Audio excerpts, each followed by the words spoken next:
And the purpose of that is really so that we can share this with people that have missed it, and that we can consolidate the learnings that we've had from people like yourselves, and use that in future, and we can share that with people that haven't, as I say, made it or haven't been able to get here on time. So thank you so much for coming along.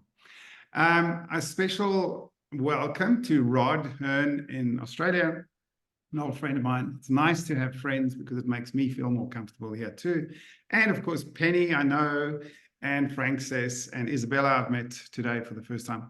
If you'd be so kind as to put your cameras on that I can see you, that would be very helpful too. I don't know if you're in bed yet, Rod. It's not that late over there, is it? It'd be great just to see you and give me a thumbs up, so that I know that you're there. So there's some of you that may have heard this story before, and I just quickly want to go through that.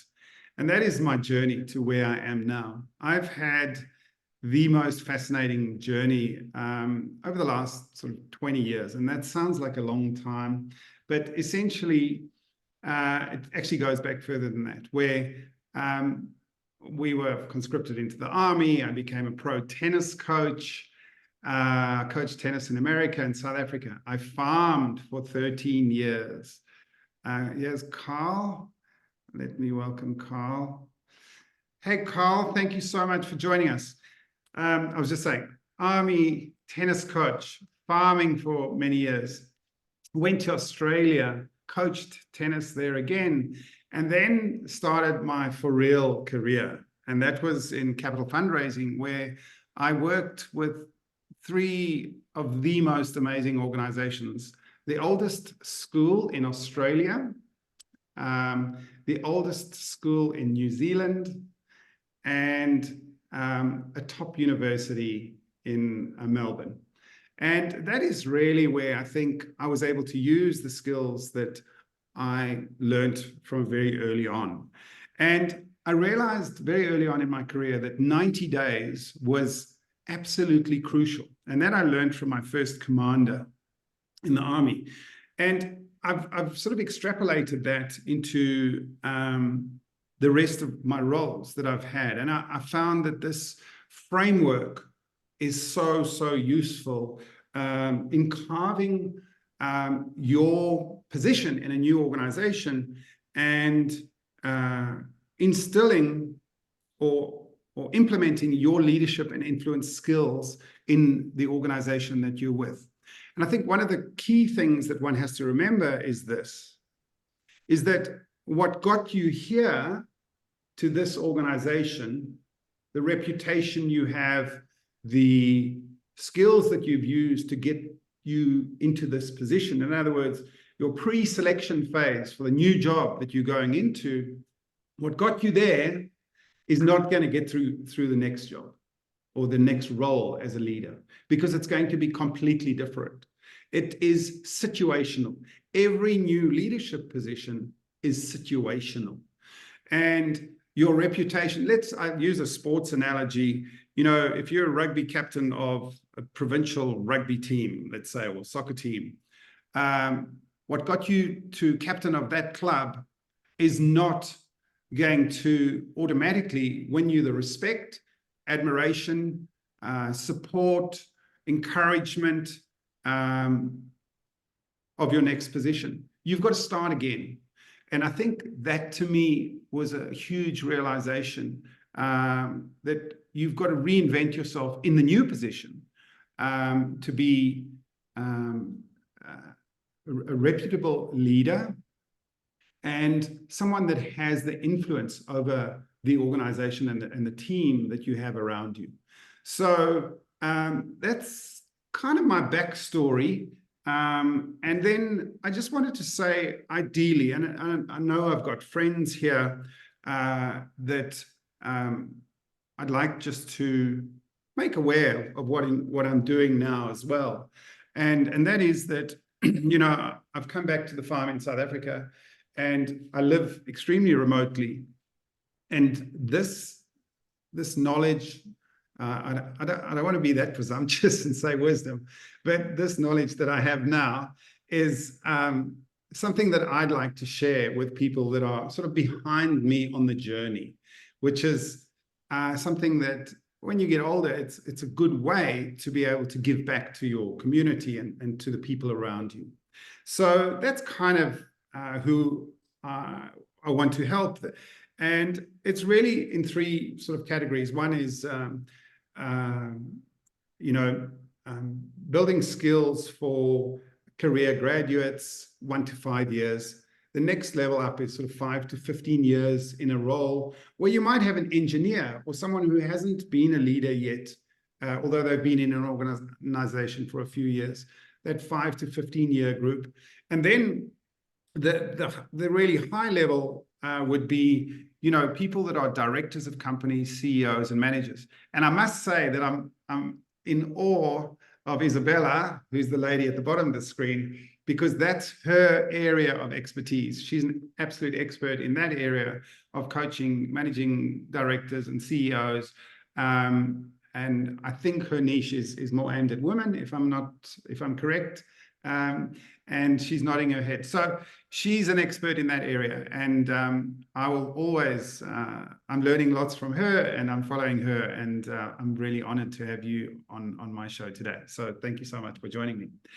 So that's who it's aimed at. It's aimed at a junior, mid, and high. And then the most important part of this too, and this I've noticed on LinkedIn, and that is in the last 3 weeks or so, the people that have been looking at my posts and taking interest in what I've been saying are actually CEOs, managing directors, and directors. And I was quite sort of flabbergasted that they were the ones that were taken. I'm not sure if they're old friends of mine in New Zealand or Australia, but they've been following me with interest. And I'm flattered by that as well. But at the same time, I'm here to serve, and I'd like to get into that as best I can. So I'm going to put it in a nutshell. What we do in a 10-week program is we get, I say it's 10 weeks, but essentially they say the president of America gets 100 days to settle himself into a new role. In a work situation, I don't know why, but it's always in 90 days. But if you really think about it, it's actually only 60 days, because in those first 90 days, only 60 of them are actually work days. So my job is to help accelerate that leadership transition by promoting yourself, by giving you the tools to accelerate your learning, by matching strategy with the situation in a more senior role. So it's really equipping people with the knowledge, the soft skills to understand what the situation is and then creating the strategy. It's about securing early wins. It's about negotiating success with your team, with your boss.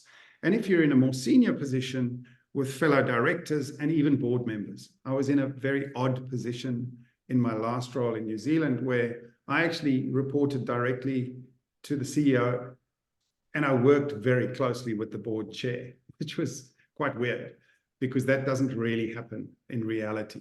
And that was quite a delicate dance to manage, but we all got on very well, and we had regular catch-ups together, which was fantastic. And then it's to achieve alignment, build your team, and create coalitions. These are the things that we offer on the course, and keeping your balance, and then making sure that everyone else around you become better leaders as well. So that gives you a bit of a nutshell of who the program is aimed at and what the benefits would be in that. So today, I just want to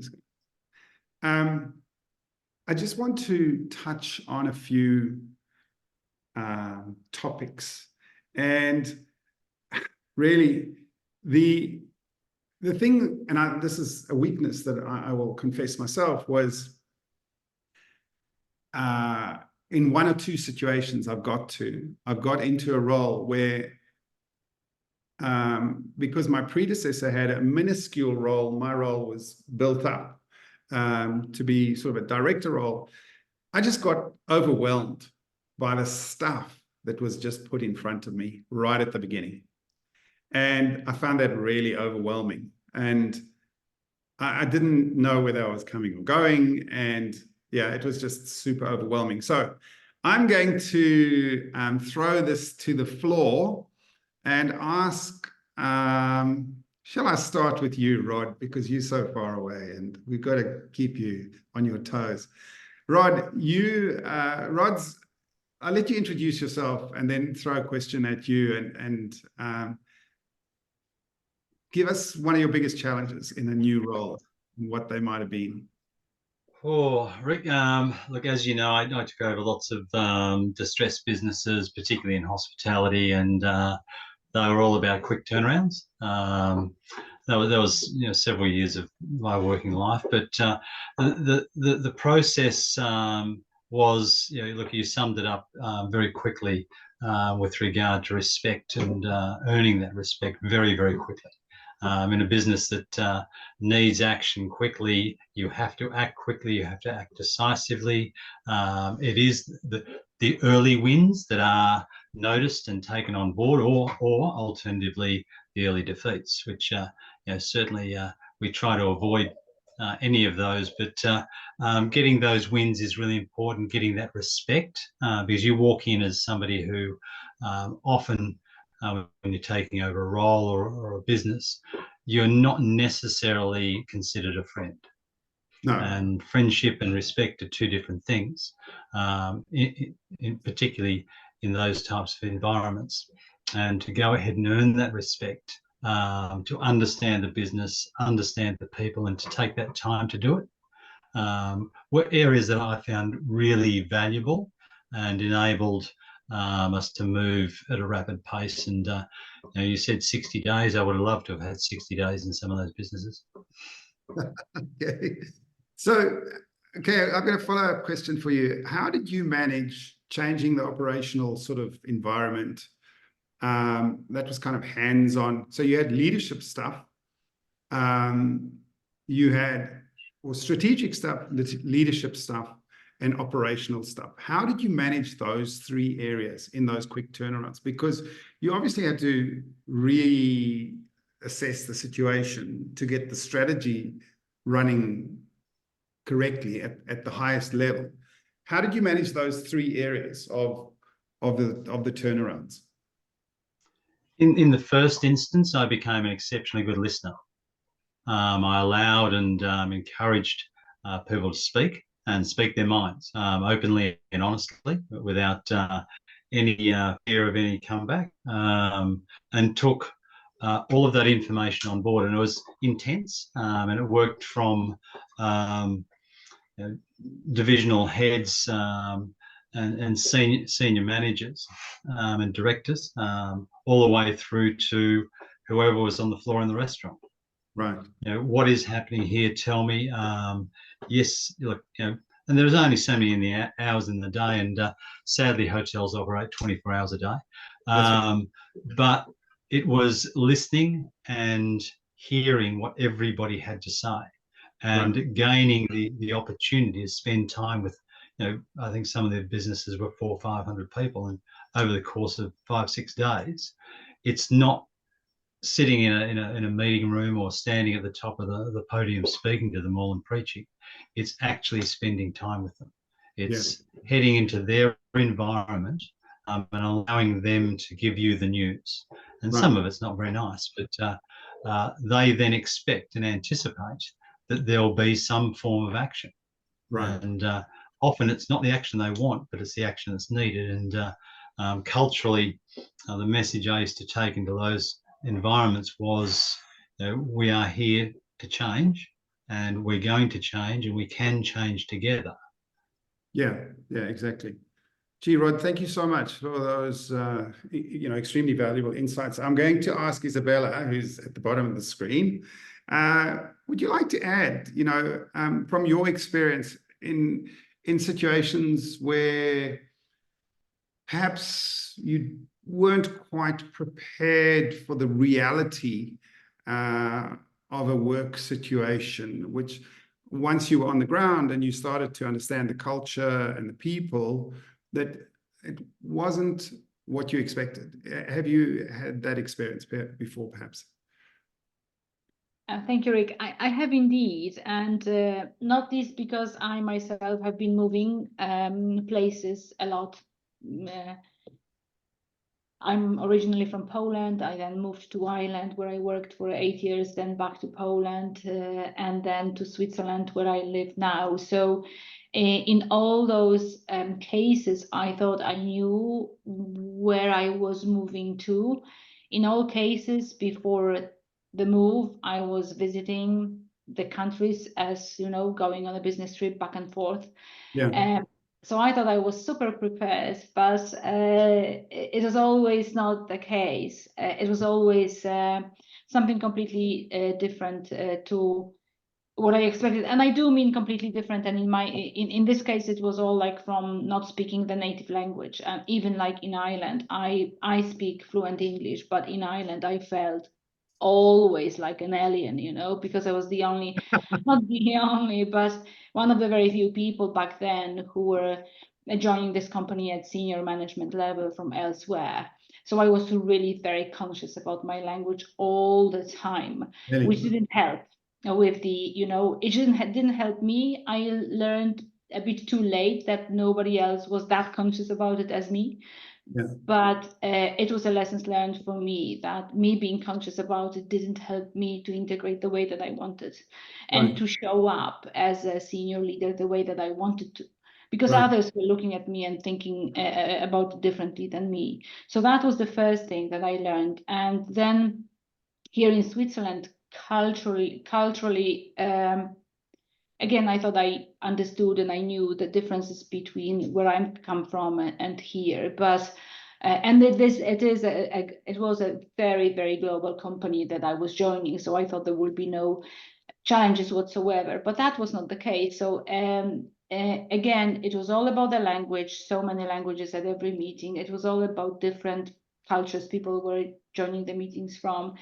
And every time, even if I thought I was joining kind of you know, from the same company, just changing the location, it was always starting from scratch. So definitely, again, very conscious about the differences and the, as you said really very rightly at the very beginning, what got you here will not get you there. That meant that you cannot hit the ground running being unprepared, and because when you are then fighting on so many different fronts. And for me to get into the content very quickly when I was not prepared, you know, culturally or from that kind of, you know, side, then it was overwhelming and very, very, very difficult. You live, you learn. So I hence since I learned, but now I will always know that this is something that you need to be very, very cautious about.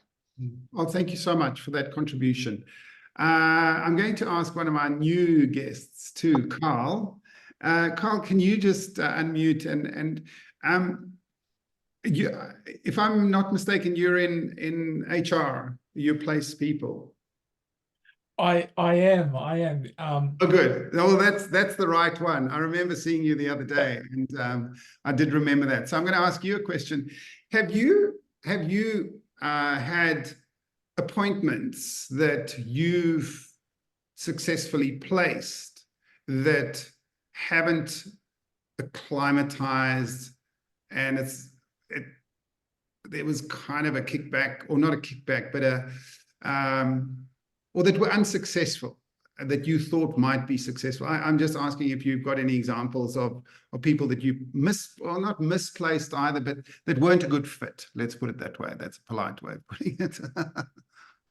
Yeah, well, I as a HR generalist that spends quite a bit of my time in talent acquisition and getting great people into organizations, I hold the recruitment team, or the people that are involved in those recruitment decisions for the success of the first 90 days of somebody starting an organization.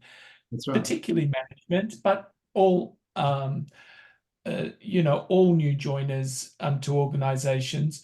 And because the reason that I hold the people that are responsible for the recruitment responsible is that I find that disconnects are when expectations haven't been met, where people join an organization or join a management team with one set of expectations and believing that they're going to be marching down the path aligned to some to the values that they know about, only to find out that the values aren't what happens in reality. They're more promotion.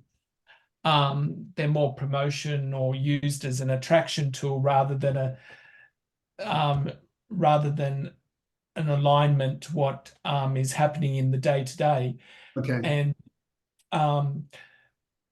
if those connections aren't, if those expectations don't fit, then you do get fallout. So 90 days is typically your probationary period in the UK. So, when I lose people out of an organization within that 90 days, that to me is a red flag that something hasn't been right on the getting them in, on the onboarding. There hasn't been enough support. It hasn't been a good match, or it wasn't casted correctly. So the first 90 days is a high focus area for me, which is why I want to come along and hear what you were saying, Rick. Oh, good. Well, thanks for that input, and it's encouraging for me, I suppose, and Isabella, that this is an area where people need to be guided very closely. I'm going to ask you a question, Penny. I don't think that you are going to get away with this. Penny's in property in Natal in South Africa. Pen, so when you onboard new team members, and I know you've got a big team, how long does it take for you to get them well settled in? I'll have to ask you to unmute. There you go. There you go. Okay. Can you hear me? Yes. So did you hear my question? Yes, I did hear your question. Thank you, Rick. Yeah, so in property, there's quite an extensive training program to go through. So depending on the type of person that you recruit into your team, varies quite extensively, because there is such a variation of the type of person that you would recruit. But what I would say to you is one needs to be very aware when I'm recruiting into my team, one needs to be very aware of the different cultures, with South Africa being such a beautifully diverse country and having so many different cultures and religions and languages, and one needs to be very aware of that and treat people respectfully, and always keep that front of mind, because what might be acceptable for one culture, religion, race, whatever it may be, might be something very different for the other. So I find South Africa is the most beautifully diverse country culturally, and I think that if more of us can keep that in mind and embrace that and accept that, it would be a far better place and easier place to train and onboard new staff. Okay, good. No, well, thanks for that, Pen, because it's kind of aligns with what Isabella said earlier. Frank says, put your hand up, please. Where is she?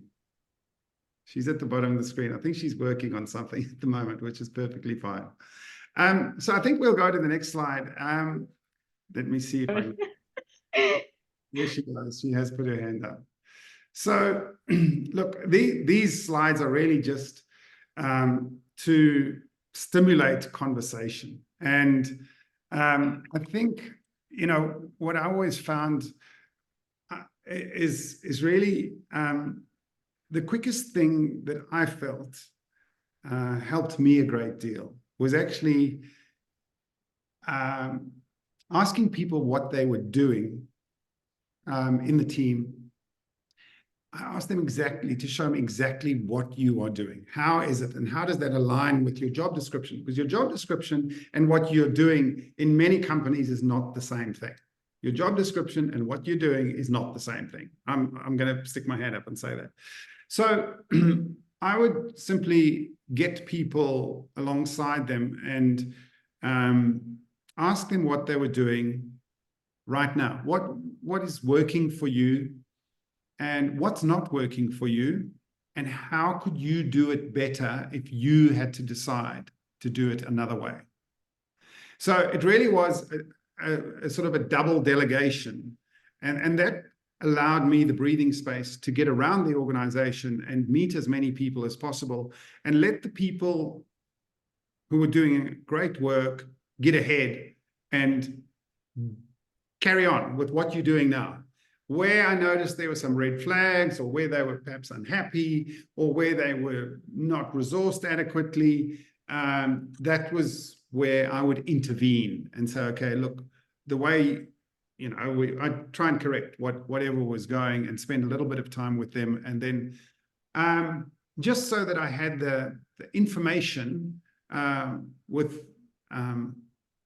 in order to carry on. So Penny, you'll excuse me for telling the story again, but many, many years ago, when I was a young lieutenant in the South African Army, we all had to do conscription. We were all conscripted into the Army.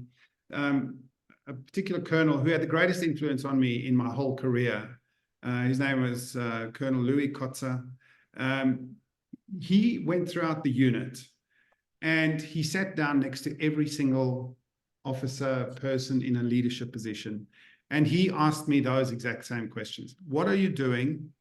Why are you doing it that way? And is there a better way to do it?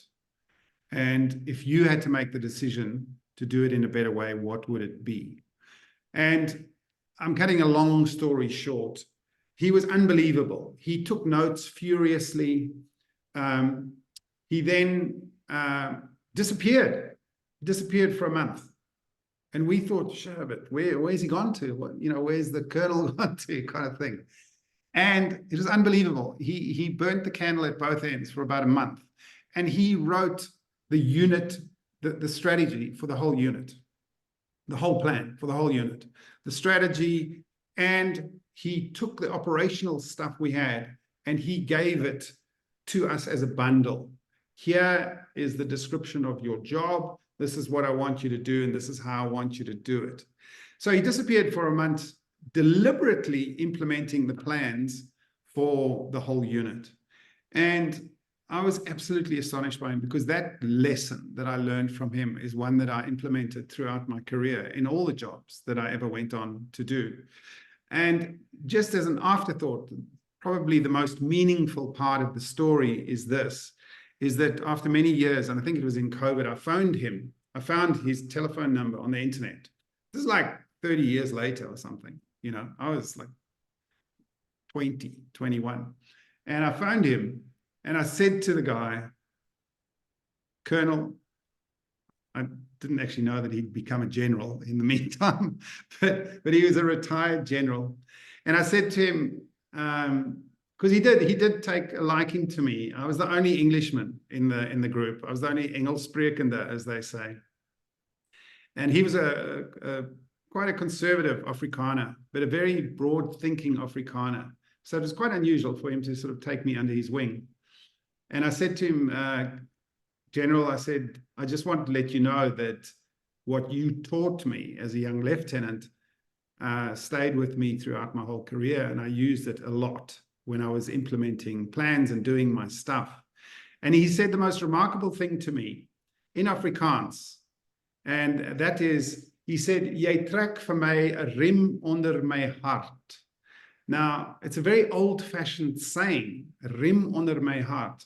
What it actually means is, in the Boer War and the First World War, the guys had a gun belt that came across their chest like this. And that's where they kept their ammo. But basically what it means is, when you're wearing your gun belt, you're very proud of something.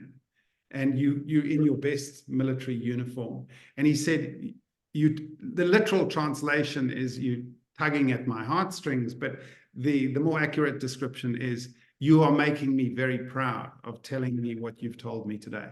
And honestly, that probably is the coolest story I have around leadership, is acknowledging someone whose footsteps that you're actually walking in.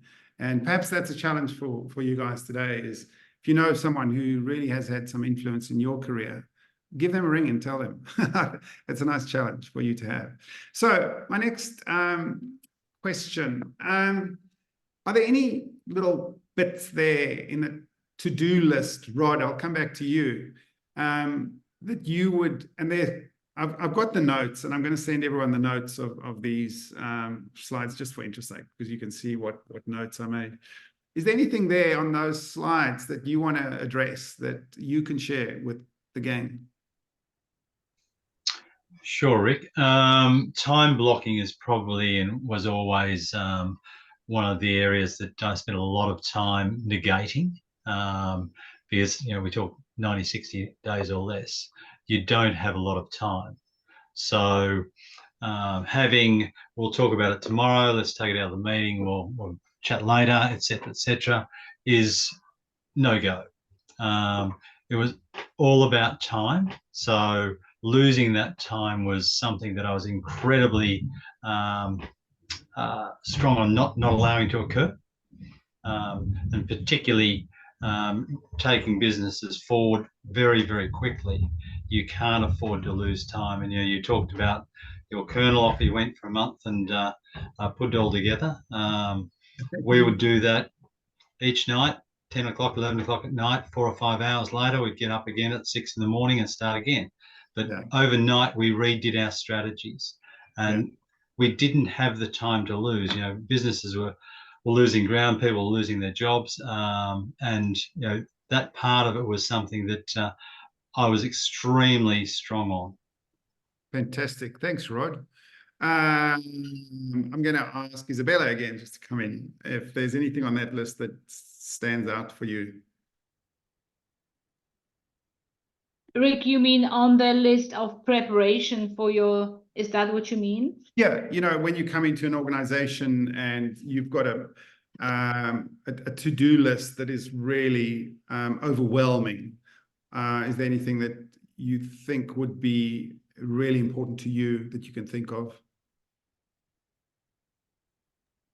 When there is a to-do list which is overwhelming, to-do lists are always overwhelming. So that is what the very nature of to-do list. But I'm a fan of prioritization, and prioritization and it's actually a really tricky one, because here in the first 90 days, your prioritization is a very important thing, where you can have to take so many factors into account. But in order to avoid this overwhelm, I think I wouldn't actually even start with a to-do list. Perhaps on the day when I join, I would start with a to-do list before I even join, as you probably you mentioned at some point. It's good to prepare before you even join, and then the list on the day of joining is a little bit less overwhelming. And then prioritize to the point where you know exactly what is urgent versus important, what can be delegated, or what can be dropped from the list altogether. Otherwise, you will never be able to do everything. That's right. Yeah. Oh, well, thank you for that. There was one thing that struck me too. I had, while I was overseas for 20 years or so, 20 something, there were always 3 phases that I was aware of. And that was what I call the pre-selection phase, where you thought, oh, okay, I'm on the short list now. Then you really have to start doing, and this sort of echoes what you were saying now as well, and that, okay, I need to really understand this organization, what their values are like, who their leadership is, and so on, pre-selection. And then the day you selected, I call that sort of phase 2. Okay, I'm selected for the role. Phase 2, I'm going to start in a month's time or however long. And then you sort of hardcore go in deeper into the organization. And then phase 3 is the area that I would call taking charge. You taking charge of implementing your sort of acceleration into the role. So there are 3 phases, you know, the pre-selection, the pre-entry, once you've been selected, then your first day, a couple of milestones. Your first day, your first week, your first month, and then your second and third month. And if you block that and try and fit in the most important things during that time, I think it would certainly help me conceptualize the thing that much better. I'm going to keep. I think, Rick, and thank you for mentioning this, because I think this is critically important. If you invest in the time before you even join, then you hit the ground running on the day, and you secure allies before you join. That is even easier because you know who to turn with. So spot on. Thank you for putting this into this perspective of ordering from phase 3 to phase 1. Okay, no, thank you. Okay, let's keep going. Now, a lot of these are, you know, building your A team. And I know that you've all built teams. And once again, I'm going to sort of throw this to the floor. And I did a poll on Monday. My team, Francis, did a poll for me on Monday. And the poll was about building your team and what some of the challenges were. And the biggest, in fact, I think I had about 9 people do the poll, which was fantastic. And everything was around building trust and building your team. So it was 100%. Honestly, that was the result of the poll. And building trust is all around, you know, effective communication and understanding individual strengths. I think personally, and this was always really tough for me, was handling conflict. I really battled with that. And I know that this is can be sort of a controversial, or can be an emotive area to work in. I'm going to put all of you on notice that in 1 minute, I'm going to ask one of you to speak. So I would be curious to know, certainly just from my point of view, and I'm sure that there are lots of people out there too, that would find the discomfort of handling or resolving conflict in a team or in an organization, especially at a high level. So once again, I think I'm going to ask you, Isabella, and then Rod, for some of your insights around conflict resolution at a high level, at an executive level, if you've got any thoughts about that. You mean the most effective ways of conflict resolution at the highest level, whereby you are an active party of it? Well, even if it's conflict between other people, not necessarily yourself, how would you help mediate that? I guess that's my question. And that's a really good one and a very important one, and unfortunately a common one. Maybe not common, but not that uncommon a situation. For me, what has always worked is the relationship building, and I'm a relationship type of a person, and this is what I really believe in. building a relationship takes time. It does take trust and time, as you mentioned, Rick. So oftentimes we don't have that time, and we don't have trust that much if we only join the organization. But I'm a great believer in discussing with people offline before it even comes to an official meeting or anything like that. So for me, what has always worked was approaching people one-on-one, outside of a spotlight and outside of a meeting, to try and understand the perspective of each person and try to understand what they are coming from, because oftentimes conflict is not for the sake of conflict. There is a reason why people are fighting. They must believe in different causes or different things. So for me, it's always discussing be one-on-one, outside of the spotlight, trying to understand, and then going back and forth, and only go back to a spotlight when there is a solution, a compromise, or something that would be a win-win for both. Yeah. And I do believe in win-wins, even if it's like a prolonged situation. Yeah, that's absolutely right, and it makes so much sense. I'm going to give you an example of what once happened to me in the early days. And like I said before, I always had I had a role where I used to actually report with the CEO to a board, and I would do my part of his report, you know. And I remember once going in for this particular meeting, and one of the board members was extremely casually dressed in jeans and a t-shirt and rocked along and was slouching in his chair. And I was, you know, suited up, tie, jacket, everything. And he never even had a pen or pencil or pad in front of him. He just sat in the chair, very relaxed. And everyone, you know, I delivered my report and got to a point where he actually, because we pre-sent our reports like a week before to the directors so that they could read the report, he said, on page so-and-so, paragraph 3, you've said such and such, you know, give me the evidence for that. And that's when I realized that this guy was so sharp. He didn't need notes or pen or pencil or anything like that. He knew exactly what was in that report. And he absolutely nailed me. I didn't have a leg to stand on. He absolutely just slaughtered me. So as you can imagine, I was just so humiliated. I felt like absolute crap. And I thought, well, I've got to take this head on, absolutely head on. So after the meeting that night, I phoned him and I said, look, I think that there's been quite a huge misunderstanding. He asked me for plans that he'd never seen. And I said to him, look, I'm going to buy you breakfast tomorrow morning because I really need to sort this thing out as quickly as possible. So we met for breakfast and I showed him all the plans that I had delivered, but that I didn't have in front of me at the board meeting. And to take it one step further, I said to him, because he was an accountant, I said, look, what I would like you to help me design right now on a blank piece of paper is exactly how you want my board report. Exactly. And we wrote it out with pen and paper there and then, what he wanted, all the figures and all the explanations.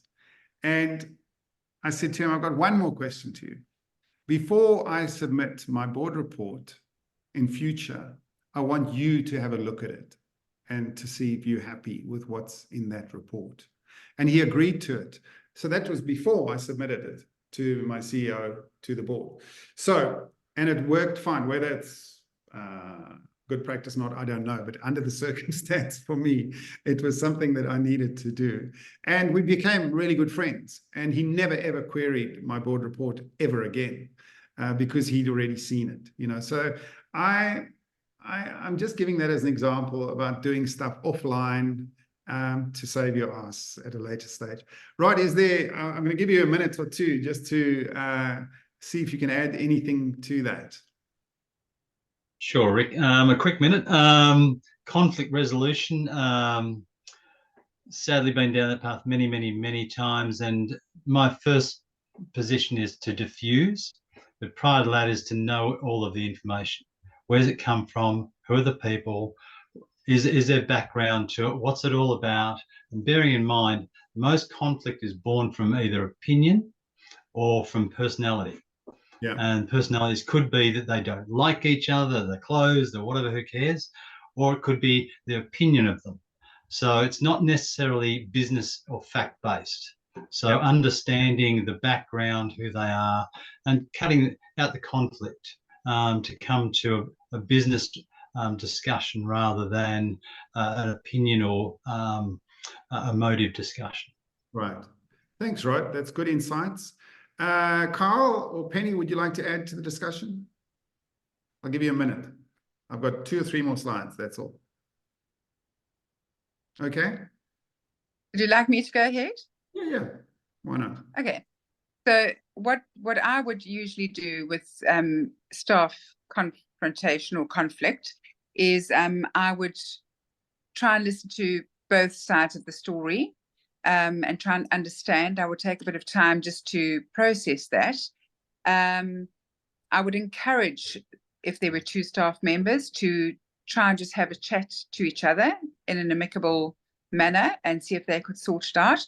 If that wasn't possible, then I would call both parties together into the boardroom and say, well, look, let's just have a chat. There are going to be no raised voices. We are all going to behave like adults here.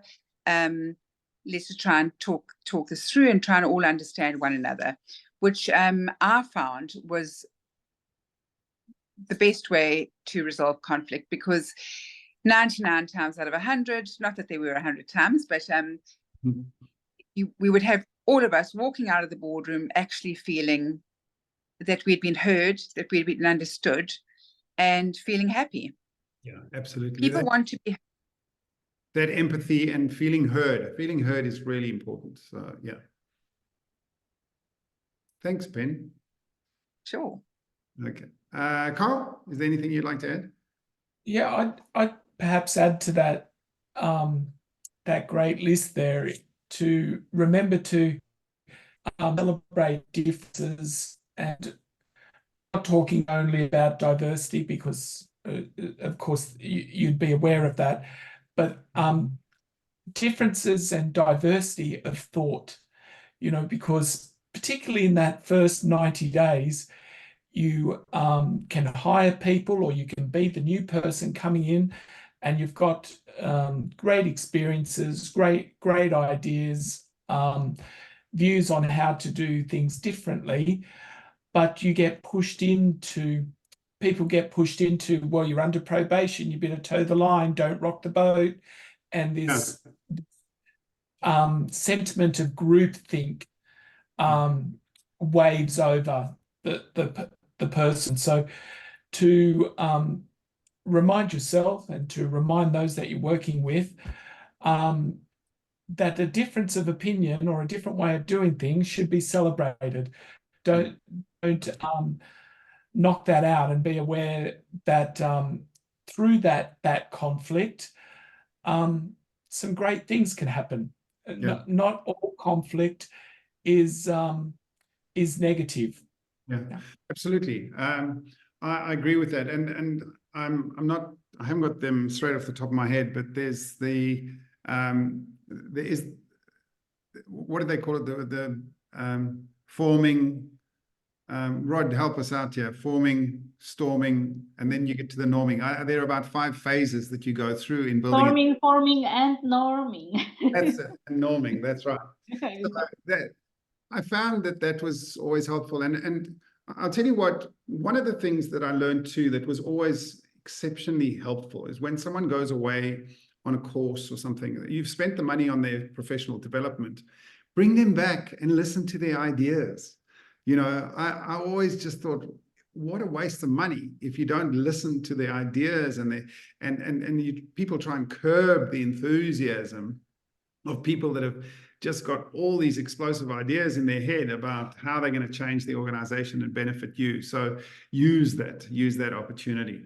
Guys, I'm extremely conscious of time, and I'm going to quickly just move this a bit. Look, we won't have time to discuss this, but I just thought I would share this particular slide with you. I'm going to distribute this to all of your emails, and you can see my notes where, you know, I explain what I've meant in some of the headings here and what some of the things are that people can consider. And then finally, I think this slide, I definitely showed this slide before. And this particular graph is something that I find really, really important, because on the one axis, you've got all the months from left to right. First, you know, the first 6 months of someone in an organization. And on the left is your contribution to the organization. And in the first 3 months, you're actually consuming value. And organizations spend up to $5,000 to get people onboarded, probably more at the senior level. And remember that during that time, not only is your organization consuming value with your appointment, but your competition during that reorganization, or especially at a senior level, your competition's actually gaining ground on you, because there isn't a jockey in this saddle at this stage. And you know, my last role, I got into an organization where not only were they changing the CEO, but the board chair as well. It actually took a year for me to expedite the plans that they hired me for, because I wasn't getting sign-off from the board or from the CEO to go ahead with the plans that I wanted. Can you believe? So it was a very frustrating time. So once you get to your 3 months, that's when kind of you should be actually producing value, providing value to the organization instead of consuming value. So what I'm trying to promote is the idea that we shorten this time span to those first 60 days, where you guide someone to reach the point, the break-even point after, or their net contribution point after 6 months is actually less than that amount of time. So I just threw that in just to, it's sort of one of my pet slides. I had to inflict that on you. Okay, so I'm not going to read this slide to you, but essentially, these are the benefits of intentional planning for leadership. And, you know, I think that if you're intentional about your onboarding, and there's so many benefits, you know, about not rocking the boat and having faster integration from a financial point of view, from a talent development point of view, and for sustain or stability point of view. I'm not going to go into all of that, but I thought I'd show you that one as well. And then finally, I'd be negligent in not giving myself a little bit of a pitch here. And I know that you guys are in your areas of expertise, celebrated leaders, but nonetheless, I'm living my dream in a remote place in Africa, and to really fulfill the complete dream, I would love to be able to work with emerging leaders, mid-career leaders, and senior leaders throughout the world. It would make my life so much more fulfilling, in the sense that it would be intellectually stimulating and a great personal challenge for me. So that's my pitch. If anyone would like more information, Carl, I'd be happy to chat to you and help you wherever I could. And my colleagues are also experienced people in their fields, as I mentioned earlier. So please contact them as well. It's a caring, sharing platform.